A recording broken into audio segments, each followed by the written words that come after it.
I see the Lamborghini, he's got the Aston Martin out, got a whole bunch of cars. We got to figure out what this guy did to be able to put himself here. Are you from Los Angeles originally? Well, I was born in Colombia. I came here when I was 6 years old. Meet Edwin Avarayave. Over the last 25 years, he's built one of the largest nine-figure empires in the city of Los Angeles. Over 25 years, how much money has that business generated you? That business has made over 600 million. Despite creating a $600 million company, Edwin didn't start here. In fact, he spent his childhood growing up in poverty and even living in a foster home. And both my parents ended up in jail. When they really put my dad away for a long time, I made him a promise that I'd take care of the house. And I became the head of household at 15 years old. And I got a chance to start working early, and then I started hustling. Even though at an early age he faced extreme adversity, he ultimately prospered and became one of the most successful entrepreneurs in all of Los Angeles. In this video, Edwin breaks down how he went from being broke and living in poverty to creating one of the most successful nine-figure business empires in the entire world. What's going on, everybody, and welcome back to Questions with Multimillionaires. I'm James, and I'm here with nine-figure Los Angeles entrepreneur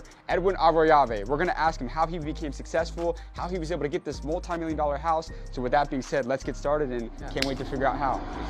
What industry did you decide to pursue a career in? Home security. I've had that now for 25 years, and I just started a solar company a year and a half ago, which just happens to be the 20th fastest growing company in Inc. 5000 magazine. How old were you when you started your first business? I was 21 years old. 21. And how old are you now? I'm 46. What's the most amount of money that your business has ever generated in a single year? It'll be this year. We'll do 200 million. Scaling is one of the hardest things to do as a business owner. A lot of people, they'll have that great idea, but they don't know how to scale and grow it. So how have you been able to scale to a nine-figure business? It has to come back to influence, right? Because to bring in good people, they have to believe in you. You know, your dream's got to be so big that everybody's dream can fit inside of it. Because again, the good people, they have a lot of options, but you got to take the first step. Faith is really taking action before you have what you need. You know, I remember as soon as I started the home security company, I bought the minivan before I actually had the people. Because we used to go in minivans and I used to fill all of them up, and we used to go door to door. I didn't have a team yet, but I bought the minivan knowing that the people were coming. When you put money behind something, that's when you know you're committed. I called it a necessity level. A necessity level is this sudden willingness that untaps this tremendous amount of ability that you didn't know you had. That's why I've always been great at putting myself in pressure situations that increase my urgency level. I believe low stress is low performance. But when you put yourself in these uncomfortable situations, that's when that greatness that lies within comes out. So there's a big debate in entrepreneurship whether entrepreneurs should diversify and go into a bunch of different industries or just focus on one thing.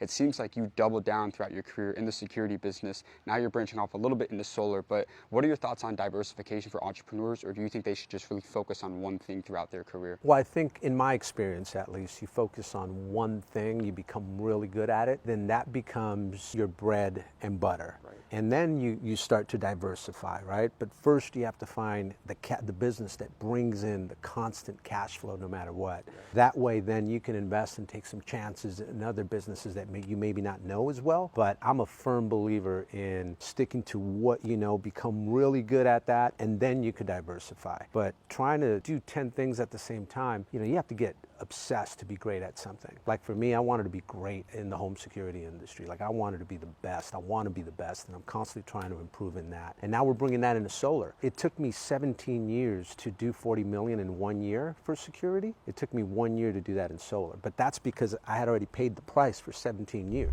You've generated hundreds of millions of dollars in revenue throughout your career. What has been the best financial advice that you've ever received throughout your lifetime? Well, at the time, I didn't really have a mentor, so I sort of just kind of had to figure it out on my own. But one of the great things that I did when I first started was I would split my check 3 ways, and I would live on a third of it. One would go towards IRS and savings, and then the other one would go towards a reserve account that no one could touch. Yeah. You could call me and ask me for money. To me, that reserve account did not exist. And that reserve account has always helped me through tough times, because in life and pain are inseparable, and you're gonna have to go through some tough times. So for me, because I like nice things, but being able to cut it 3 ways allowed me not to live outside my means. Right. That said, I was huge on having nice things. It's what made me want to work hard. You know, I wanted to stand out. I wanted to be rare. You know, at 21 years old, I wanted to be the first 21-year-old in my city driving a Mercedes convertible. I didn't want to do it when I was 28, because by then everybody had a Mercedes, right? So just little ways that I would compete against myself. What is the greatest dream that you've ever accomplished throughout your lifetime? It has to be my first one. I promised my mom that I would buy her dream house, and at 21 years old, I remember being woken up by a roach, and I said, this is the last time a roach which wakes me up. And I went to an open house that weekend and I realized that, wait a minute, all I have to do is come up with $12,000 as a down payment. All I got to do is come up with $1,400 a month. I'm like, I do that in one day. So I grabbed my mom, picked her up, took her to the house. I said, Mom, this home will be yours in 90 days. And at that point, I sort of tricked myself into success because I wasn't going to let her down. She started crying, I started crying. And then I just knew, like I said earlier, with regards to the blueprint, I knew I needed to do 8 to 10 sales for 12 weeks straight, and if I did that, I would be able to buy my mom her house. And that's the reason I did not quit when it was 8 o'clock, 9 o'clock, and I wanted to stop because I didn't have a result. I was like, I'm not leaving here until I get a deal. And then I can't tell you how many deals I got at 9:30, 10 o'clock at night, 10:30, and then I started filling myself up with belief. And I think the reason people don't buy from you is because you look desperate. I didn't look desperate anymore because I knew that somehow, some way, I would always get to sell at the end of the day, but it started with my mom's dream. And if you don't come from a rich family can come from you. And I made the decision in my family that I was going to be the one person that changed my family tree forever. When it comes to the way that people look at money in today's world, what would you say is the biggest thing that separates the middle class from the wealthy? At least for me, again, in my experience, you got to have a good relationship with money. I think a lot of people have a bad relationship with money. You know, if you're always worried about not having enough money, if you're always worried about not saving enough money, then what happens is you start to hoard all of your money. And what happens when you hoard all of your money, you never go out and touch the dream or taste the dream. And if you never touch the dream or go taste the dream, then you're not going to want to get off your ass to go make it happen. So what happens then is then you become complacent, hoping that one day you'll have enough savings to finally take action to have whatever it is that you want. But the reality of it, unfortunately, is the chances of that happening are slim to none. What probably will happen is you're going to get punched in the face, you're going to get knocked down, and at that point, it's going to take most of your money, if not all of your money, and then you're stuck in this endless, vicious cycle of trying to have enough money so you can finally take action and become whatever it is that you want to become. But in reality, you should become first, then take action, and then you could have whatever it is that you want. And that's an abundance mindset. For me, I started with becoming. Becoming is, like we said earlier, you have to have hope, the desire to want to do something great, faith, knowing that it's going to happen, taking action before you have what you need. And then you have to believe in yourself. And believing in yourself means believing something in your heart before you actually have it, believing that you're worth $1 million a year in your heart before you actually have it. The only way that ever happens is if you step into the uncertainty of something that demands more than you think you're worth. And when you do, when you succeed at it, then what happens is you start taking action before you have what you need because you realize you're a money-making machine and the money's already in its way. The other thing that happens when you take action before you have what you need is it sends a signal to God, causes Him to act, and now the right people start showing up. The other thing that happens is you get a blueprint on what you need to make that happen now, and all you have to do is break it down to the ridiculous. The more you can break it down to the ridiculous, the more attainable it becomes. The more attainable it becomes, the more realistic it becomes, the more you're going to want to get off your butt, because what causes you to take action is your ability to think you can get a result. Wow. And then you get have, which is when you put a date on when you're going to do it by, and then you go all out. Because if you don't put a date on when you're going to do it by, then it just becomes a dream and you procrastinate.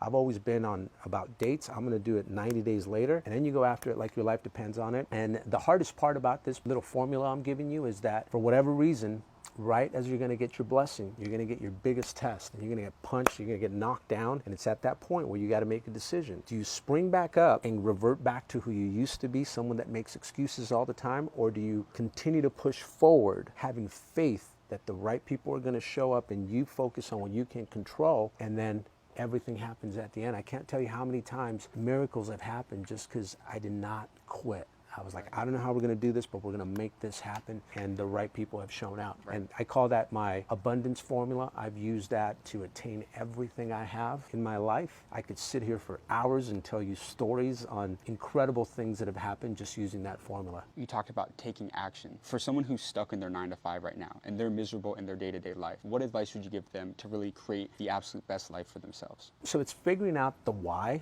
Too many people are worried about the what, the how, the where, the when. Not enough people are worried about the why. The why is the one thing you have to be certain about. And then once you find that out, again, you break it down to, if it's a dream, how much money do you need to be making a year, right? For me, to make 6, 7, 8 figures a year, you don't have to be that smart. You just need to find an opportunity that allows you to make that kind of money. And number 2 is you need to find someone who's got a vested interest in your success that's going to help you do it. And that's the hardest one. But if you find that, then the only reason you wouldn't make make it is because you don't work hard. But that's what I would do, is I'd find something that will allow you to make the kind of money you want to make so that you can live out your dream, whatever that is. And then I'd find someone that has been successful at it, that has a vested interest in your success, that's going to help you do it. You talk a lot about how faith is very important to you, even as an entrepreneur. For someone who may not have that belief in God or that faith in their life, what advice would you give to them? That whether you like it or not, you're faith-based. Faith is just the projection of the most beautiful possible thing for the future. The opposite of faith is fear, which is the worst possible thing for the future. If you think about it, they both haven't happened yet. You just have to choose, are you going to be positive or are you going to be negative? 90% of winning in life is just being positive, and that's where faith is so important. For someone who's trying to find that relationship, like what advice would you give to people that are really trying to build their relationship with God? Give yourself grace. We're not perfect. It's why we need God. If we were perfect, we wouldn't need him, so you're going to fall and you're going to make mistakes. But what I would say the adversary wants you to do is when you make those mistakes is he tries to pull you away and say, hey, if you go back, you're a hypocrite. But that's where he wants you. And it's when you're going through those struggles that you should have a connection with God. And it doesn't happen overnight. For me, I wrestled with it for 18 years, 20 years, but it was in my heart that I knew that I needed to get closer to God, because it didn't matter how much success I got, I always felt a little empty. There was always something empty in my heart. Every dream I've accomplished, and it was just, I'm like, all right, I got to go to something else. Yeah. And it's been a game changer for me. And it's not a bad thing, but I used to think that exterior factors like women, exotic cars, big houses would give me happiness. And just through my ups and downs, I've realized that those things didn't bring me happiness, they brought me pleasure. Now, there's nothing wrong with pleasure, but just keep in mind that pleasure is a sensation, and therefore it's unstable, because in the scales of life, it's always going to get balanced out by the discomfort and pain that you have to go through. So one of the ways that I've realized that my happiness comes from is living inside out versus exterior in. And the way you live inside out, which has been the biggest game changer for me, is gratitude exercises. And then number two is being able to take a negative and turn it into a positive. If you could do those two things, you start to live inside out versus exterior in.